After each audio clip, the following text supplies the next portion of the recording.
क्या मतलब इसराइल भारत से नाराज हो गया है? भाई, भारत के प्रधानमंत्री नरेंद्र मोदी ने तो हमास के आतंकी हमले को आतंकी हमला ही कहा था ना। उसके बाद भी इसराइल नाराज हो गया है। मतलब मीडिया में तो ऐसी ही खबरें चल रही। मैं इस बारे में आपको सीधे सीधे तौर पर बता देता हूँ भैया कि क्या चीज चल रही है। दरअसल इसराइल और हमास के बीच में लड़ाई को लेकर हाल ही में यूएन महासभा में एक प्रस्ताव लाया गया, जिसमें कि इसराइल और हमास के बीच जो लड़ाई चल रही है इसको खत्म करके तत्काल प्रभाव से सीज फायर का आह्वान करने की बात कही। भारत ने इस प्रस्ताव से इसके ऊपर जो वोटिंग हुई उससे दूरी बना ली। इसके बाद में अब इसराइल के प्रधानमंत्री बेंजामिन नेतन्याहू ने भारत के रुख पर टिप्पणी की है। सोमवार को उन्होंने कहा कि कोई भी सभ्य देश, जिसमें भारत भी शामिल है, इस तरह की बर्बरता को बर्दाश्त नहीं करेगा। प्रस्ताव पर भारत जैसे मित्र देशों के रुख की आलोचना करते हुए नेतन्याहू ने कहा कि मुझे लगता है कि उस प्रस्ताव में बहुत ज्यादा खामियां थी और मुझे ये देखकर दुख हुआ कि हमारे कई मित्र भी इस बात पर जोर नहीं दे रहे हैं कि इसराइल में जो भी कुछ हुआ उसकी कड़ी निंदा होनी चाहिए। ये ऐसा था कि जिसे भारत जैसा कोई भी सभ्य देश बर्दाश्त नहीं कर सकता। इसलिए मुझे उम्मीद है कि इस तरह के प्रस्ताव दोबारा नहीं लाएंगे।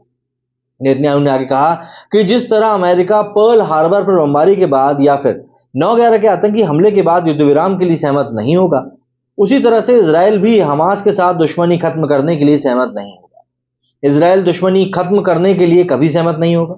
युद्ध विराम पर सख्ती जताते हुए इजरायली प्रधानमंत्री ने कहा कि युद्ध विराम का आह्वान इसराइल के लिए हमास के सामने आत्मसमर्पण करने, आतंकवाद के सामने आत्मसमर्पण करने, बर्बरता के सामने आत्मसमर्पण करने का एक आह्वान है और ये कभी नहीं होगा। बाइबल में लिखा गया है कि एक शांति का समय होता है और एक लड़ाई का भी समय होता है और ये लड़ाई का ही समय है।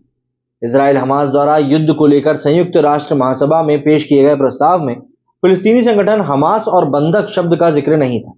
प्रस्ताव के पक्ष में करीब 120 वोट पड़े थे और 14 देशों में इसका विरोध में मतदान किया गया था। भारत ने इससे पूरी तरह से दूरी बनाकर रखी थी। इस मतदान से पहले कनाडा का कहना था कि प्रस्ताव के शब्दों में एक संशोधन और हमास का जिक्र किया जाए, लेकिन कनाडा के संशोधन का यह प्रस्ताव गिर गया क्योंकि इसे आवश्यक 2/3 सदस्यों का समर्थन नहीं मिला। भारत भी प्रस्ताव के संशोधन के पक्ष में था और उसने 86 अन्य देशों के साथ मिलकर हमास का जिक्र किए जाने का समर्थन किया था। हमास के लड़ाकों ने 7 अक्टूबर को इसराइल पर हमला करके कम से कम 1400 लोगों की हत्या करी थी और करीब 200 लोगों को बंधक बना लिया था। जवाबी कार्रवाई में इसराइल हमास के नियंत्रण वाले गाजा शहर पर बड़े पैमाने पर हमले कर रहा है, जिसमें 8300 से भी ज्यादा लोगों की मृत्यु हुई है। मरने वालों में ज्यादातर महिलाएं और बच्चे शामिल। क्या कहना है आप लोगों का भारत के इस रुख को लेकर और इसराइल के रिएक्शन को लेकर? कमेंट में जरूर बताएं। मेरे सुनिए फिलहाल इतना ही। जय हिंद, जय भारत।